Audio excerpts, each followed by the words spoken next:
morning, everyone. I'd like to welcome you to the Tuesday, May 14, 2013, 9:30 a.m. budget review session. We'd like to call this meeting to order with an invocation. I'd like to ask Commissioner Gardner if he would lead us in the invocation, and Commissioner Ray if he would lead us in the pledge of the flag. Join us, please. At this time, the first order of business is discussion and comments relative to the proposed fiscal year 2014 budget. William, would you start this discussion off for us, please? Yes, ma'am. Last week, sent out the recommended proposed fiscal year 2014 budget to the Board of Commissioners. Also sent it out to the elected officials, department heads, and budget review committee. I'd like everyone to remember that this is just a recommended budget. It is not the final budget. That is the purpose of this budget meeting, is for the commissioners to go over this and decide priorities, to decide if they agree with recommendations, disagree with recommendations, or have new recommendations to make. So this is just a draft budget. Budgets were reviewed extensively by staff. We met with all elected officials, department heads, and came up with the proposed budget. There are some extreme measures that had to be recommended this year in order to balance the budget, given the budget directives that the board set back in February and later in April. Those directives of no tax increase and no utilization of fund balance were taken into account in this recommended budget, and the cuts that have been made over the previous 6 years in operating expenses in every department, the only thing left to balance the budget, given those directives, is furlough days.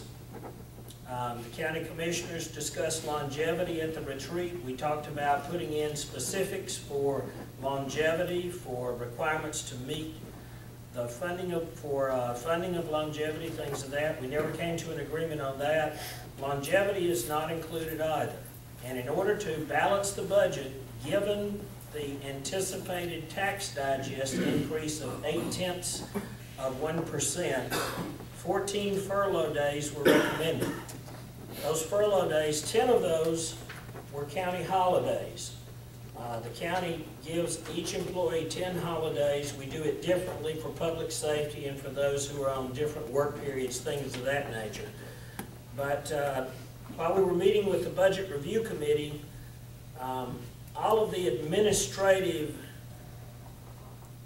nightmares that can come into play with furloughs, it was suggested that an overall pay reduction equivalent to the amount of those furloughs, which is 5.486%, every employee salary be reduced by that amount. That would spread the loss to the employee over 12 months rather than specifically during the months of November, December, and January, when everyone is trying to either pay their taxes or have Christmas for their children. With the furlough days there, it would be 2 days each month, and those 3 months that employees would be without pay. So that's a considerable amount.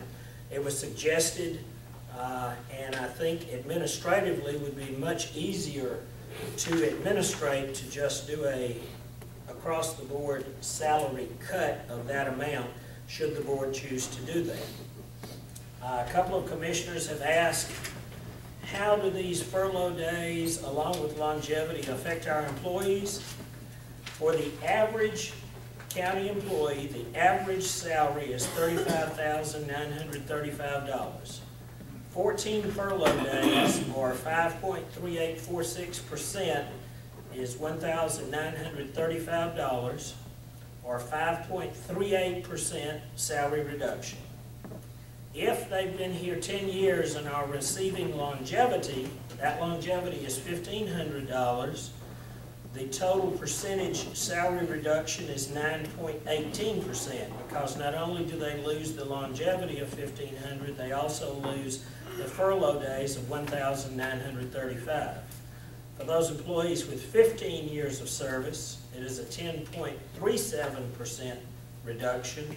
And for those with 20 years service who receive $2,500 per year in longevity, it is 11.54% reduction in salary. So you can see these are quite extreme measures. Another thing that was asked is, how does the new insurance deductions and things like that affect an employee? In order to do that, we had to make some assumptions. The assumptions were that the employee meets the deductible the first year, first few months.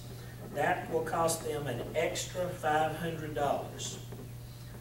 The assumption was that they go to the doctor 4 times per year.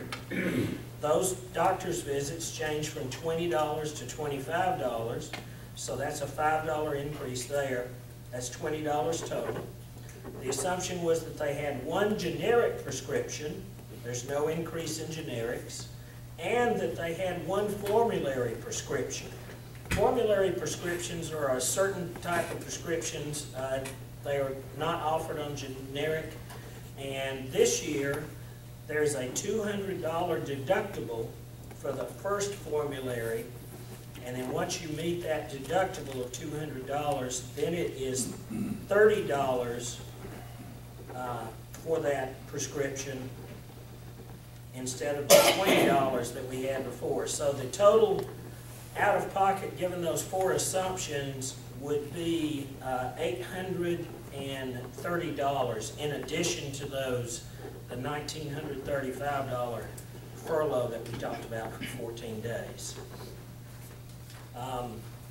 I know I've talked mostly about reductions, I've talked about furloughs, but as I went over with the sheriff this morning and gone over with all the department heads, we have, over the past 6 years, cut operational expenses to the bones. And in order this year, the only thing left to cut, and the largest percentage of our budget, is our personnel and benefits. So that was the only thing that could be recommended to balance the budget, given the board directives. We did something new this year. We have put the budget on Nova's agenda.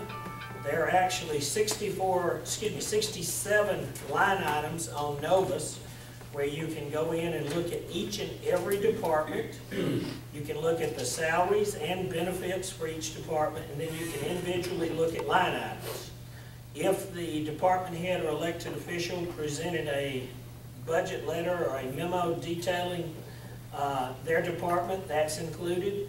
Also, we've included major capital requests in there that can be downloaded and viewed as well. Along with some departments who have large fleets, we've included copies of their fleet and highlighted those vehicles which are 10 years old or older, so you can see the status of our fleet. Generally, the only department that has gotten new cars in the past 3 to 5 years is the Sheriff's Department in the Patrol Division. There's been some others there, and the Sheriff has generously purchased cars from his confiscated assets fund for the other divisions in his department. But even this year, we had a truck and building inspection that died on us that had over 200,000 miles, and the board authorized purchase of that this year from contingency. So we haven't been replacing our fleet. We've been maintaining our buildings at minimum. We have been maintaining our operating expenses at minimum, and costs continue to increase in utilities, things of that nature, materials and supplies. And the only thing left this year to recommend in this budget to reduce it in any dollar amount that would help us keep taxes level were the 14 furlough days and the loss of longevity. Again, I say that is a recommended budget. I know it does not make the employees happy and does not make the county commissioners happy. So we've got a lot of work to do today. And the budget summaries are in front of you. We can go over each and every. Ricky did print this one and wanted you to see it. It took one entire ream of paper to print this, and we normally print 10 of these. So a whole case of paper was saved by going to Lotus Agenda just on this one item, and sometimes we print more than that. We can print something out for you if you'd like to see it in printed form, but everything is available electronically in PDF form for both the audience and the county commissioners.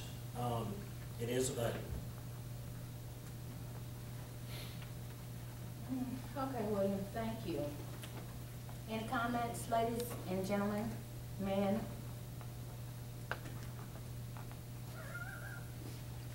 I'd like to reiterate, if I may. Ladies and gentlemen, this is basically a draft.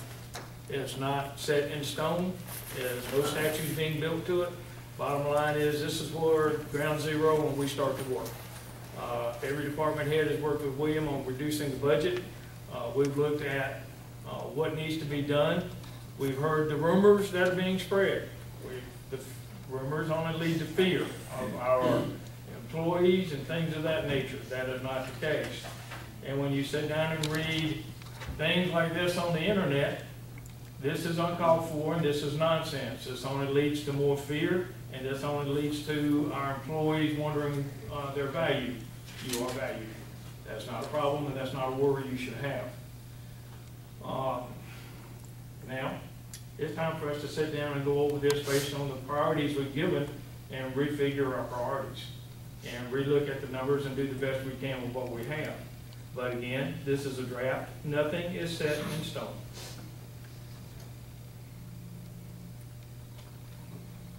I'd like to agree with Commissioner Ray. Being a new member on the board, I know this is very tense and stressful for everyone. I just ask that you trust us and just know that, you know, we're going to do everything that we can to protect our county employees. That's what we're here for. I'm just asking for your trust. And like they said, it is a draft, and we're going to do what we can for the taxpayers and for our employees. You can trust that.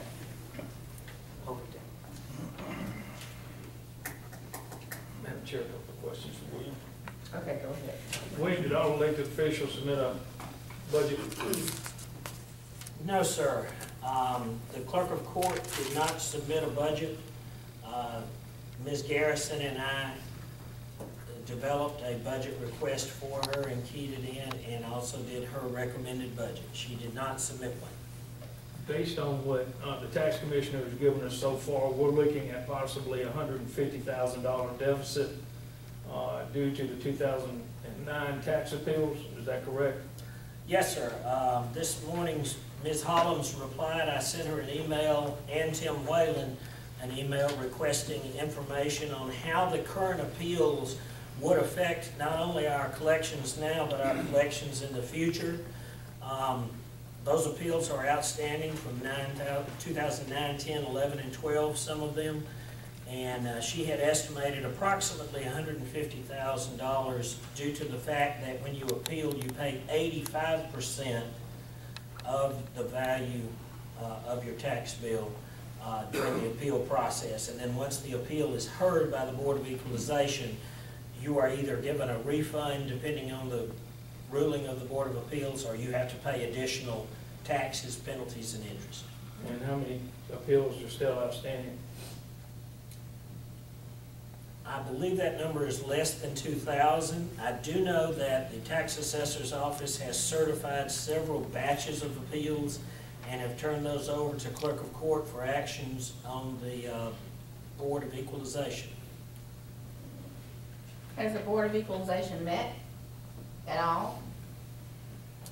I do not believe, I sent an email early this morning to the clerk of court asking for an update so that I could provide you one here this morning. She has not responded today, but I do not believe that any Board of Appeals hearings have been conducted at this point. So is there an expiration time on how long this has to take place before we can't hold taxpayers responsible for any amount that is in question? I don't believe, the law sets out specific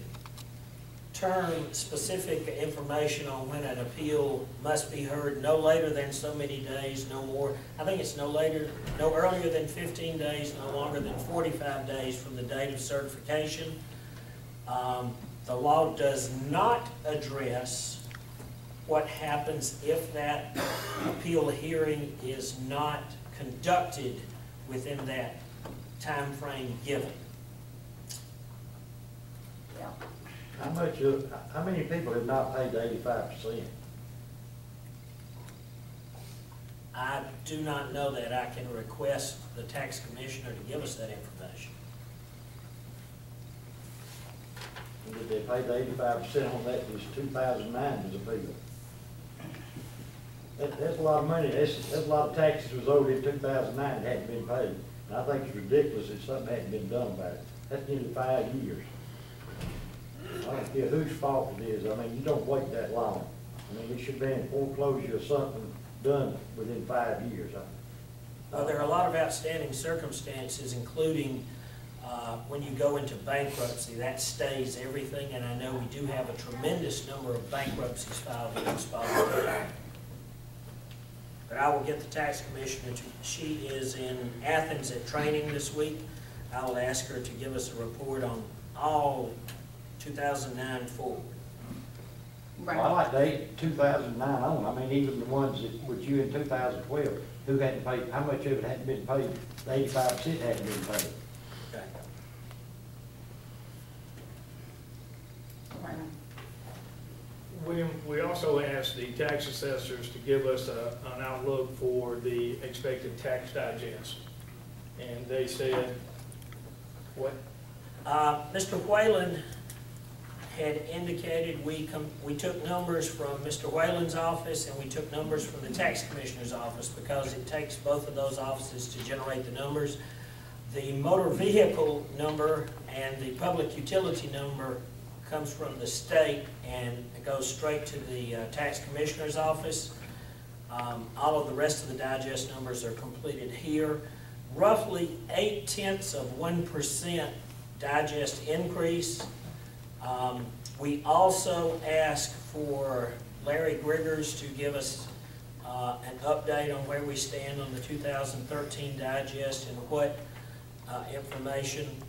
Larry is not quite as optimistic as Mr. Whalen is, and I believe, depending on the actions of the Board of Assessors, we should know sooner, but Mr. Whalen indicated that his numbers were probably closer to correct with an 0.8% growth in the digest this year, which is very, very minimal. By the way, the new TAVT tax, a significant part of our tax digest, we collect about $1.8 million in revenues from motor vehicle taxes. Those will now be going down year after year because of the new TAVT tax. The TAVT tax will replace that ad valorem tax on new vehicles. So not only will we not get ad valorem tax on new vehicles, it will adversely affect our SPLOST and our LOST, because sales taxes on cars are generally the largest purchase that a consumer makes that sales taxes are paid on, and we will not get that 1% local option sales tax to be distributed to the city and county, nor will we get that 1% special purpose local option sales tax for the 2008 SPLOST, nor will the Board of Education get that 1% on that vehicle sale. It will be a straight 6.5% TAVT tax that is paid to the tax commissioner. 53%, I think, goes to the state. The other is gone to make up what the county collected for motor vehicle taxes in that month in 2012 to equal and make us whole to that amount. And then the remainder is split given the three criteria that we negotiated earlier. The first one of those being the first goes to the Board of Education, the first third. The second third is split according to our LOST agreement, and the third percentage is split 50-50 currently under an agreement between the city and county. So not only does that affect our lost revenues, which are in the general fund as well, it affects our SPLOST revenues as well. So the TAVT tax hurt us in our lost, which goes into the general fund, and the motor vehicle tax, which goes into the general fund. The TAVT tax is the ad valorem tax. Title ad valorem Okay. tax. So the SPOS tax is a 1 cent tax that is specifically added on for special purpose. How is it that that is being put into the total ad valorem tax? Because the new law, the TAVT tax, took sales tax off of vehicles. Yeah, I understand that. But the SPOS is not a sales tax. That's a 1 cent tax that's added on for special purpose projects. It is a sales tax, yes. Yeah, but I'm saying, how can they combine that? If people vote for a SPOS for a specific purpose, you're saying that the state has just decided they're gonna take that money? The state has made automobile sales exempt from sales special- tax. from- From all From sales special tax. purpose local? All. Okay. All 7%. I wanted to go back just to what you were saying. I have some real concerns that is the clerk of court here? Okay, first of all, that the clerk of court is not here. Secondly, that the clerk of court did not bother to submit a budget. Thirdly, I seem to know and have been informed in my asking that we have in fact lost several appeals that have added up to about $150,000 to $200,000 in county loss of revenue. And I'm just like, if you can't do your job, you can't send what you need to send to get the money, why are we even doing this? I mean, we're losing money. We spent a bunch of money on the Board of Equalization, the Board of Equalization training, all this other stuff. I understand that's a constitutional officer, but, and the taxpayers voted for them. But as a commissioner, I don't feel obligated to fund this if all you're gonna do is keep throwing away money. And if you don't bother to show up to even justify what you need or even submit anything, to me, that's saying you don't need any money. Because it apparently appears to me you ain't doing nothing. So, I mean, the way I'm looking like is, you can just scratch that off right now. And I know that sounds very crass, but I'm just saying, it is what it is. I wanted to, in looking at this budget, I did want to say one thing. I agree with you, Commissioner Ray. When people resort to scare tactics, it does incite folks, and I'm trying to get over that. But I don't think that the gist, what I need for everybody to understand, I've been here sitting in this spot, this is my 9th year. And for the last 6 years, I have asked, not exactly this board, but my fellow board members to look at across-the-board reductions. And during that time, we have had 2 different county managers and the same finance officer. And each time, we have managed to utilize the fund balance, which is our rainy day fund, without removing any benefits from our employees. It used to be a time when, you know, the whole sheriff's department would come in and line the wall up, and, you know, everybody's afraid they're gonna pull their guns out, and, you know, and I really wasn't moved by that, but I was in the minority. And I don't mean racial, I mean in the minority in terms of wanting to do something across the board for everybody. And now here we are 6 years later, where we've cut everybody to the bare bones, and there's nothing else left to cut but the employees. We made some recommendations. I'm not real sure, you know, I didn't sit in on the employee budget committee. I think Commissioner Ray did. And, you know, I'd like to think that those recommendations were truly taken into account, but I don't really see that in these recommendations there's that there is really much that I've got from any of those members that work to this. And I understand that this is, William is doing what we asked him to do, and these are the numbers that he and Jenna had to work with. You know, that is their job. But I also look at them and saying that part of the reason that we're here in this spot is because there are other recommendations that we've had in the past. So we're gonna have to work through that, and that means as commissioners, we're gonna have to be a lot more involved in the process. You know, the end of the day, in my mind, I'm saying, how could we fix this? William's suggestions are 10 furlough days, and I'm thinking, well, if we did a RIF, how many people would that actually be? You know, how many people would we have to lay off to not cut people's holidays? How many people would we have to lay off to not do longevity pay?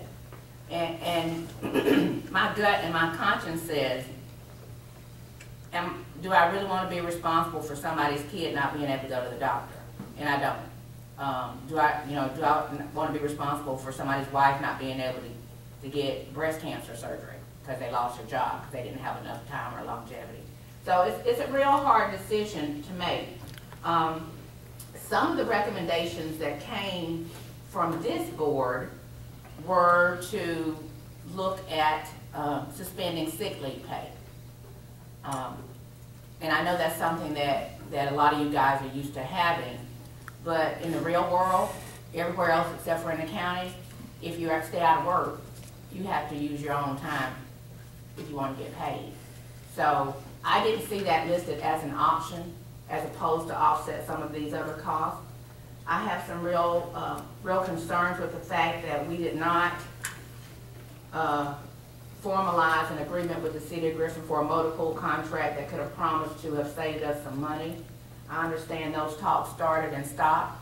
They have the ability to service motor pools, fire trucks, police cars, lawn equipment, whatever. We've got all this stuff, and we're budgeting it out and bidding it out to God knows how many different people. There was an opportunity there for us to save money. We didn't do that. I wanted to commend, and looking at the budget, commend the Sheriff's Department for reducing the number of inmates. Because the less inmates that we have in the jail, the less folks we got on sick call, the less money we're spending for medicine, the less money we're spending on clothing, the less money we're spending on food. And I think that's awesome, because that's something we hadn't been able to do. And I think the least number of lawsuits we get, because when folks are not on top of each other, they're not quite as apt to get all upset. But, you know, I also saw that they're cutting the jail staff. And I know that around Christmas and Thanksgiving, when folks ain't got nowhere to go, going to jail is a good place for them to go. And so that population may very well increase. So I have some concerns with that staff reduction. And it kind of looks like we're penalizing him for doing good. I mean, that's what we want everybody to do. We want them to reduce, show us where they reduce their costs. So I think we certainly need to look at that. I've always had some concerns about, excuse me, about the inmate labor that we contract out. I know the people that we contracted out to pay for correction officers to oversee those inmates. But, you know, we have a unique opportunity that we didn't look at in trying to take some of our services and combine them, and maybe put together the CI and the Sheriff's Department and see if they could adjust their meal costs. You know, the sheriff says that it costs more money to feed less people because that's what his contract goes, and I can understand that. But I mean, these are just some of the areas that I think should have been looked into, that we did look into. Is it too late? As far as I'm concerned, no. Because, like I said, this is just kind of the beginning. We have an issue, I think, that William brought up to us, that we are required that the recommended amount that we paid into our pension plan this year, I think he said was $1.2 or $1.3 million. I only have one vote, but I'm not willing to sacrifice, you know, 18 furlough days and no holidays to the employees at the expense of making sure that 10 years down the road somebody has their money ready. I think that our pension plan is kind of in the shape that it is because the economy is like it is, but being able to eat today is a lot different to me than worrying about whether or not we're going to have the money to pay somebody 10 years from now or 5 years from now when they retire. So I think that that's an area where we really need to look at that. I'm not sure how the plan is regarding the furlough days. Nobody's really given us a detail, and maybe William can share that, how it happens. There surely must be a way to do it in such a way that that it doesn't cripple the county. I don't know, is Chief West here? So who's here from the fire department? I know this is kind of late, but it was as late as a couple of weeks ago when I suggested to William that we talk to the fire department about adjusting their overtime costs.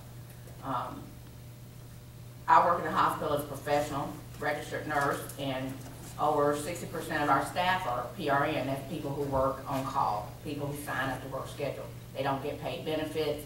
They get paid workers' comp because they're at work. They don't have any other benefits. They just come in and work that shift, get paid their allotted money and whatever. We have a lot of volunteer firemen that we've trained, that we cover through workers' comp. That would be one way to help save some overtime in their case by simply putting those folks on as PRN to cover the schedule, some of their schedule.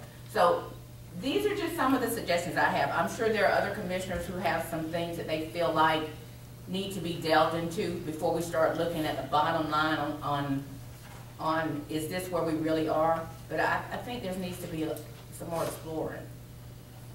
Chipper, and then Eureka. Thank you. In the proposed budget, William, and I tried to be thorough going through it, but I just wanted to check. On the 800 megahertz users, do the county departments show in each county department the $16 per unit? Yes, In sir. other words, so that is billed at the fire district, 911, what Fire else? district, the water fund, So each, and everyone in the general fund pays $16 per month to reimburse us for the operational cost of the 800 megahertz system. and also Spalding Regional EMS. Spalding does. Regional, we have a contract with them for the $16 per month. Other than them, are there any other users other than the city of Griffin? Board of Education does not. Board of utilize it. Education doesn't use it. We have loaned radios to Georgia Forestry, one radio to Forestry, one radio to GSP, one radio to Pike County. Those are just for interoperability From measures. We emergency. do not charge those for that. Those get charged back to us. Commissioner Ray, myself, and Mike Wyndham met with city officials last Monday regarding 800 megahertz. The city feels that 800 megahertz is a part of emergency communications, and under House Bill 489, or our service delivery strategy, in 2004 we amended it when we got impact fees to say that emergency communications, parentheses, 911, shall be covered by the general fund. I disagree with that because I feel like the emergency communications is the personnel that are in the 911 center, and those operations right there is what that agreement was talking about. Each one of our county departments and Spalding Regional EMS are providing this subscriber fee or whatever it is, the $16 per unit fee for these radios. And I mean, anyway, I didn't mean to interrupt. That's okay. But I just. We, at the conclusion of that meeting, City Manager Kenny Smith asked that we send him something for them to consider. We had done several calculations based on the number of radios, the number of towers. I'm going to have on your agenda Monday night a draft intergovernmental agreement with them for roughly $15.50, 53 cents, I believe, per radio per month, based on the usage of 3 towers. The city is the largest user of our mobile data system. Mobile data runs off something called Open Sky, and it takes 3 of the 5 towers to run the Open Sky. Those were also the 3 towers the closest to the city of Griffin, and they are the towers that the city utilizes most of the time. So we took that number and calculated it based on 3 tower sites, and that is what we are going to recommend to you Monday night, to send a draft to them for the city to consider. Well, keep in mind while we're going through this discussion, that the current joint services delivery, or whatever it is, strategy was developed in 2004. Correct. When did we do the It 800 was megahertz? updated in 2004. We purchased it in 2008. So 4 years later, the 800 megahertz system. Now, prior to the 800 megahertz system, the city had its own radio system. That's correct. The They were city maintaining owned and they were operated maintaining their own radio system. and maintained, and that was, Yeah. So anyway, That was a I think point you we see where made. I'm going with this. I mean, I understand why they want to discuss it, you know, because I'm sure they're trying to keep their budget under control too. But anyway, that was my first point now. And, How much is the actual shortfall in this year's budget? 1.23 million, I believe. 1.23 million. How much would a half-meal tax increase cost the owner of a $100,000 property in the general fund? A $100,000 property has a assessed value of $40,000. If that property owner had the standard homestead exemption, 1/2 a meal would be $19. Just $19. 1 meal would be $38. Yes, sir. And that is per $100,000 market value. In the fire district, what would, well, there's not necessarily a shortfall in the fire district. That's correct. The fire district tax digest, primarily due to Sun City, is in much better shape financial-wise than the general fund. As a matter of fact, we are budgeting a contribution to fund balance in the fire district fund to build it back up and to help us pay for a fire truck. During my sabbatical, a fire truck was wrecked, and we have not replaced that fire truck. We've been using second-out vehicles, and those vehicles, one of those has gone out now, so we will be bidding out a non-custom truck in fiscal year 14 that costs, Jamie, I believe $250,000. About 220,000. About half the price of a custom fire truck, like all the rest of those, but we will actually, the board will actually have the funding to pay cash for that fire truck rather than finance it and add on to our debt service in the fire district fund, because we are actually budgeting in the fire district a contribution to fund balance to take care of that. All right, next question, and I'm sorry, I just was making notes. Go ahead. As we were You going good. through, let me just run through those right quick. All right, to the motor pool, I think that's something we definitely need to look at, but our talk's still not ongoing. I saw something where y'all Yes, had we one or just two met. meetings, or We just met 2 weeks ago with Phil Francis. We had given him some invoices several months back to give us some estimated cost from, and the cost savings generally anywhere from 25 to 40% on parts. We do not know what labor charge the city would charge, but the savings on parts, depending on just the few examples we gave them, and we took some from the sheriff's department, some from the fire department, some from Park and Rec. Looked at those. We mentioned to him about coming up with a test or pilot project for fiscal year 2014. In order to take on the entire county fleet, he would have to add personnel to his shop. Yes, we have personnel in our shop, but I don't believe we could transfer those personnel to his shop and keep our operational workings at Public Works to handle what they have with heavy equipment and other things. But we were going to use a Parks and Recreation Department who has a relatively small fleet, 25 to 35 vehicles, as a test project for fiscal year 14 on oil changes, routine maintenance, things of that nature, brakes, And I am to get with Kenny Smith on a labor rate that he would recommend charging to the county, and then we'll be bringing to you a possible intergovernmental agreement for that pilot project. But in order for them to take on the entire fleet of the county, and the large majority of that fleet is controlled by the sheriff's department, the sheriff would have to buy in on the city maintaining his vehicles, and the city does utilize inmate labor to maintain vehicles. And previously, we have had problems with previous sheriffs not wanting inmate labor working on emergency sheriff's department vehicles. But I have not discussed this with Sheriff Beam. I don't know if anyone else has, but we are looking to that in the future, but only as a test project for fiscal year 14.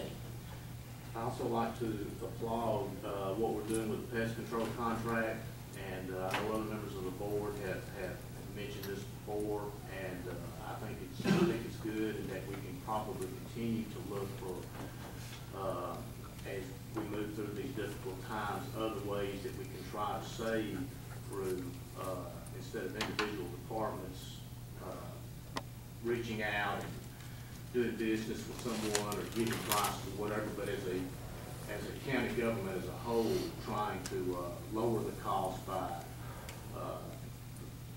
doing Some of the joint. next things we're looking at is consolidation of alarm services.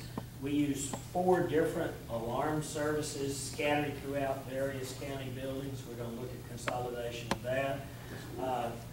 The contract that we have with our banking services has expired, and the banks are now charging us service charges. You'll notice that there are no interest income in fiscal year 14 due to the fact that that minimal income that they are giving us is eaten up by the service charges that they are now charging. So Ms. Garrison has that to do before the end of the year, along with auditor services that she'll be doing before the end of the calendar year as well. Audit starts in July for the new audit for the fiscal year 13 audit. So those contracts are already in place, but we would rebid that for the fiscal year 14 and future audits. But those are just a few things that we're looking at to be bid out now that we do have staff that appears to be working out well with our situation here. You know, we had very much turnover in that position over the past year and a half, but we've got someone now who's taken the bull by the horns and loves the purchasing and loves to get better prices. Rita? Okay.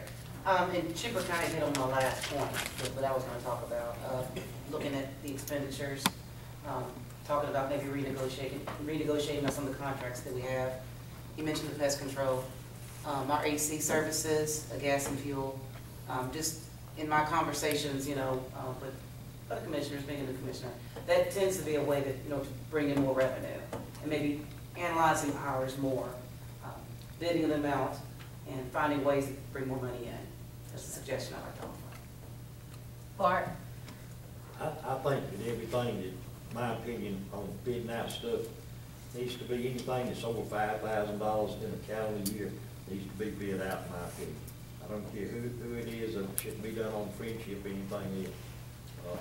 Now, that issue is a policy issue that we will have to deal with, and so we can ask to have that put on the agenda at our next Well, meeting. you know, I mean, I'm in agreement with you. with That's that. the purchasing policy that you all will have coming before you soon. That was an item at the retreat, and the purchasing policy with recommendations will be coming before you soon with recommendations that were made there at the retreat. Well, I hope that is included in that. what Oh, it you is. said. Raymond, you had your hand up. Madam Chair, I'd like to ask if we, in Jenna, would look at the impact of a quarter, half, and 3% millage increase and what that would do with this budget. That's three different millage rates and what each would have on this budget. Quarter, half, and 3/4? Yes.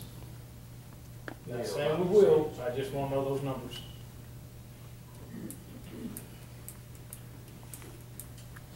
Would you, I can give you rough estimates right now. That's close enough for government work.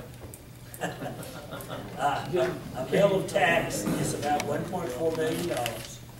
A half a mill is $700,000. A furlough day is approximately $90,000. So $720,000 is 8 furlough days. A quarter of a mill is $350,000. Roughly $360,000 is 4 furlough days. 3/4 of a mill is a little over $1 million, $90,000 a day, 10 furlough days. So, if you're just discussing furlough days. Longevity, do you want me to give you some numbers on longevity? Well, I mean, while you're on that topic, and I would like to suggest, because, I mean, looking at the spreadsheet that was done for us, and as far as how it impacted employees, I mean, when you consider the longevity and the furlough days in there, you know, a 20-year employee would be looking at 11.5% pay cut, but a newer employee would be looking at a 5.38% pay cut. And I do have those numbers for you. Those employees that have 20-plus years, they're 79. So 79 people will get 11.54. Of the 14 to 19 years, there are 48. They would get a 10.37. And the 10 to 14 years is 110, so they would get 9.18. That leaves around 350 that would get the 5.38%.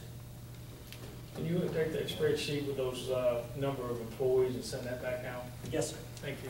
Just got these numbers from Wendy a while ago.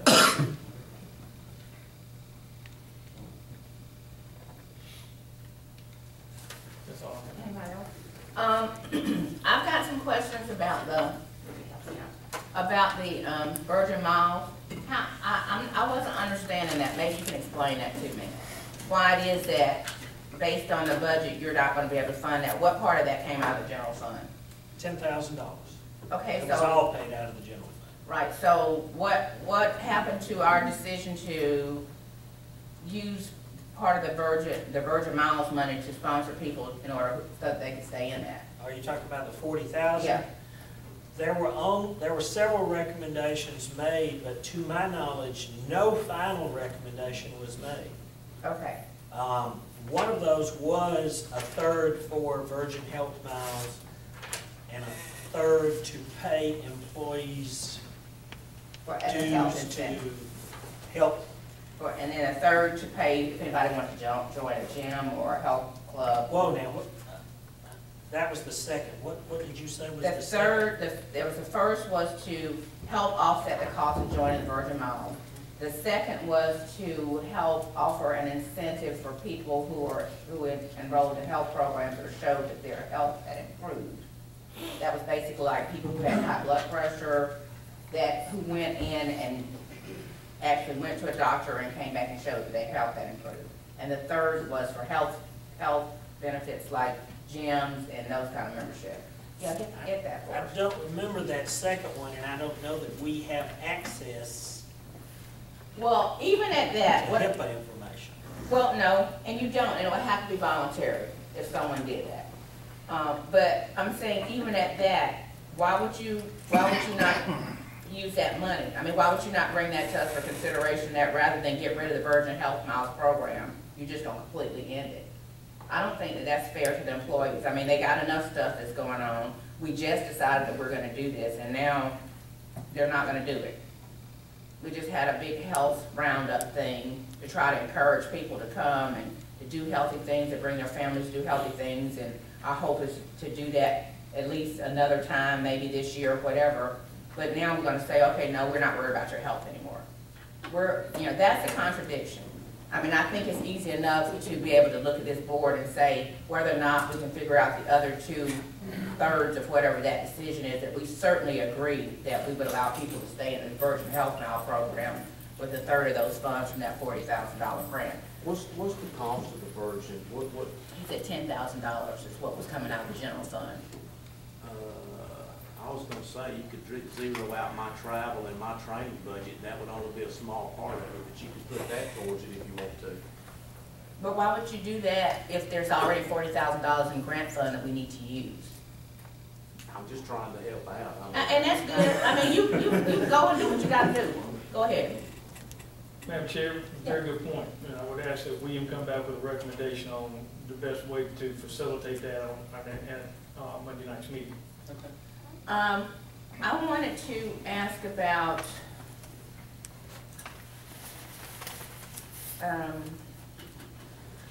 what were and I was somebody mentioned it, Raymond and Chipper.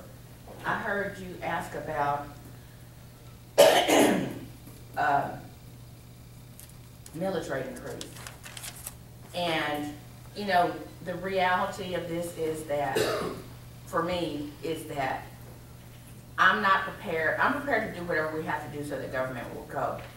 But I'm not prepared to do that unless we can show the taxpayers that we have done everything that we can to show that we have been prudent in managing this money better.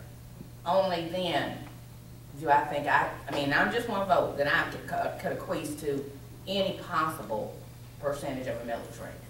I mean, so I think that the things that we've all mentioned are things that have absolutely got to be dealt with before we can do these things. I know, at least from talking to 3 city commissioners, that they have not had any conversation about the 800 megahertz money.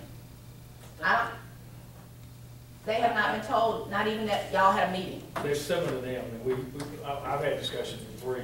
But what I'm saying, I've talked to at least 3 who did not know that we had a meeting with them asking for them to pay their money. That's their in-house issue. No, That's not our no, issue. it's not our issue, but my point is that we have been talking about this for 9 months. This is money that we're trying to make up that is due to us. I mean, your argument is perfectly fine. This was the agreement in 2004. This came on board in 2008. Those 7 people sat around with us when we decided how this would happen. I mean, gentlewoman's agreement or whatever, I don't know that there's anything in writing, but the minutes show that the agreement would be that there would be a user maintenance fee. I mean, nobody has really said how much that is. Is it $60,000? Is it $120,000? Is it whatever? But I think that needs to be resolved. Can we make them do it? Only if we bring it to them and say, this is how much that you owe us. I mean, I hear what William is saying, and I guess I'm being very, very, okay, let me see. I'm being very, very, Wait a minute. yeah, it's a word, I can't say it, about this, because I just think that, you know, this whole thing like with the motor pool, at this point, I think it's very conservative for us to say that we want to try a pilot program in 2014, because we're like in May of 2013, and 2014 budget is like 15 months from now.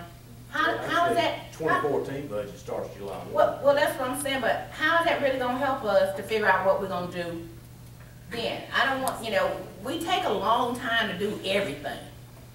And my disappointment is that some of these issues that we've been talking about and asking about, whether it says $80,000 or $90,000, in the big scheme of things, that's almost always at least one day, one vacation day, or one furlough day.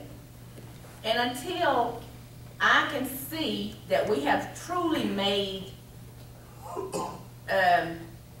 some leeway, you know, I think we have a pretty good relationship with the city of Griffin. I think we've all worked to cultivate that, to change the tenor. Well, and I agree, and the comments that I've made were not to disparage Oh, City no. Griffin or anything like that. I mean, we have to, we're all working together on these things, and we're not gonna always agree 100% on things, but we have to work through those issues, and I think that's what we're doing, and Yeah. I think, but my thing, and maybe it's because I'm a woman, is I think it's happening much too slow. And, Nobody's gonna comment on that one. yeah. And I just, I just want to see some different, I want to see us doing some things different. I'm very disappointed that nobody talked to the sheriff about the vehicle, because that's an integral part. I mean, he's got the biggest fleet that we have. And I mean, so if he had concerns, nobody's even addressed them to the point to where we can go and have a conversation that may net us a contract or an agreement in 60 days or whatever before we have to complete our budget. The email that I saw the other night about the sheriff's food budget, that's an issue. It's an issue that he's got to pay more because he did a good thing and got less people. But, we got a building sitting right next to there where we got a guy that cooks this awesome food. And if he can help prepare meals for Meals on Wheels, why couldn't him and the sheriff get together and figure out how he can cook for his folks? County to county. So, but nobody, somebody's got to say that to the sheriff first, for him to consider if that's what he's going to do. Because in the past, we haven't really had a sheriff who was willing to work with us in that way, And so, and I think that Sheriff Beam has gone overboard in trying to do that. And I think we need to give that some consideration. So I would just like to see some information coming back to us on some positive movement on these particular things. I think it's going to be a big deal that, we get this purchasing policy back to us as soon as possible, because I think everything that we have, even our bids for our attorney, our IT services, everything needs to be bid out. Everything needs to be bid out because you don't ever know when you're going to get a better price.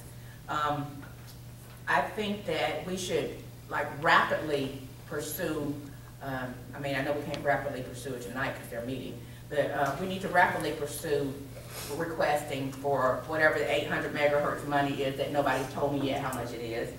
And looking at the possibility of doing something on a larger scale with the motor pool contracts. I don't see any of the City of Griffin vehicles on the street. Their fire trucks are working every time they need to crank up. I don't know that our fire trucks are any different, but if we're paying 4 or 5 different companies to work on them, and then some to work on the trucks, and some to work on the pipes, and then somebody to work on the lawnmower, and if they're doing all of those, it's not for us to try to figure out if they got to hire somebody. We need to figure out how it is that they can help us, and if obviously it's going to help them because it's going to generate revenue for them, but if we're going to save over doing it with different people on the outside, that's a way that we can save money. I have another thing to talk to the sheriff about, but I better not say that out. Just a moment ago, you mentioned that Commissioner Ray and I had brought up about, what would be the cost to raise the millage a half mil, 1/4 mil, 3/4 mil, 1 mil, or whatever, stuff like that. I want to make sure everybody understands I'm not saying we should raise taxes or what. I think we have to be creative, and I think our staff has done what we directed them to as far as bringing this budget forward, because, we knew it was going to be pretty austere. And through the staff working with the Board of Commissioners, the prior board, and this board, we have pretty much been able to avoid furloughs and a lot of other things with our county employees, but we've come to the point to where things are in our hands are just about tied. But I think we as a board, and I know that's the process we're working through, but we've got to look at different alternatives and how those alternatives will impact both the taxpayer and the employee, and trying to do it particularly with the employees in a fair way to where you're not hurting one group of employees more than another group of employees.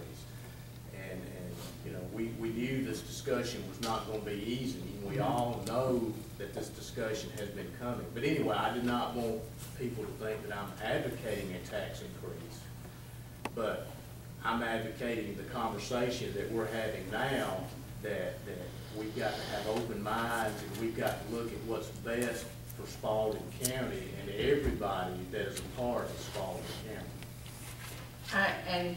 I appreciate you saying that, and I certainly did not mean that in any way, but I think we were all adamant that, you know, we're not advocating any kind of tax increase. And I really actually surprised myself in looking at this budget thinking, oh my God, you know, what other options do we have? But, so I think, unless you have some specifics that you want to ask about, that we probably need to give William some recommendations that we want to see happen. You said that the shortfall is $1.2 million. Yes, $1.3 million. You know, I'm with you guys on most of this, but I still think longevity pay is a bonus. Sorry. And I just think that should be taken out of the budget, period. I think that should be one of the things that's done. Even with that coming out, the budget that you're presenting is based on longevity coming out and the $1.3 million shortfall included in that, correct? that is correct. And that longevity was total of how much? For $480,000. just, oops, that one has it out too. It's a little over $400,000. Okay. I've got the exact number. Close enough for government work. When you're, I'm sorry. Go ahead, Darrell. No, I was just gonna say, when you're looking at this, you know, offer several alternatives. I mean, funding Yeah. longevity at 50% and looking at the number of furlough days. Yeah, I was working toward that on my recommendation, so we're gonna let everybody give theirs. I just started talking. I also wanted for him to look at any furlough days. I don't think that we need to, I think that saying 12 furlough days is ridiculous. I mean, you know, it's a lot. My thought processes was maybe 6 furlough days. I mean, this is just what I'm thinking. And I know that the issue of, you know, how is it gonna work, I'm really not that concerned about how it's gonna bother them administratively. But I would like to see that the days could somehow coincide with a holiday so that they're not just forced to take a day Well, I think that's kind of what they. haphazardly. But I mean, I don't know how they could take 12 holidays. No, my understanding was that the holiday pay would be the furlough day. Is that not? Just get on wood, the way I read it. You mean your plan was to take 10 holidays and 10 holidays and 4 Furlough days. quote-unquote furlough days, So which the- 14 furlough days. The employee still would not work on that holiday, they just would not be Would not paid get for that paid. holiday. Okay, yeah, I think that's not good. Okay. So I think we need to figure out. Can I get you to agree that in lieu of furlough days, we do a salary reduction? Because that is the fairest way to do it. And when you furlough a exempt employee, that exempt employee becomes non-exempt the week that you furlough, and if they work over, you must pay overtime. It is a Wait a minute, so what? Fair labor standard. Fair Labor Wait a minute. Standards Act. A non-exempt employee is an hourly employee. Or an exempt employee is an hourly. Non-exempt is hourly. Non-exempt is Okay, out. so if you're exempt, that means you get paid on a salary, right? Yes, correct. Okay, so if you get paid by salary, my understanding of salary means that you need to work until your job is done. if it takes you 18 hours or it takes you 40 hours. There are certain kickers in the Fair Labor Standards Act where if you treat that exempt employee as a non-exempt employee in regards to, say, if you suspend them, if you change their working conditions or whatever, during that time period, they become an hourly employee. Well, I think we need to get the We have Bible no on that. control of that, I mean. Yeah, that's- I mean, and I understand that. That's why we're recommending the across the board, because it is much easier to implement and breaks that down over 24 pay periods instead of, you know. They don't have any problem at the state level doing that. They don't have any problem doing it at defects. They don't have any problem doing it at the school system. Why is it we gotta be so concerned about our exempt employees here? What they gonna do, sue us? No, it's not that. It's basically, it's easier on the employees to take a 12-month, across the board 12 months than to take a deeper cut when there's more holidays during certain times, like Thanksgiving and Christmas. That's that's gonna be, what, two Those are holidays? two holidays, thanks, November, December, and January, there are two holidays each month. So that is 6 furlough days in those 3 months, that hurts. Yeah, but who's to say that they can't get paid for those holidays? They can't with a furlough, ma'am. No. You're missing what I'm saying. I'm saying if the holiday is Christmas Eve and Christmas Day, and that's the 24th and the 25th, those are 2 paid holidays.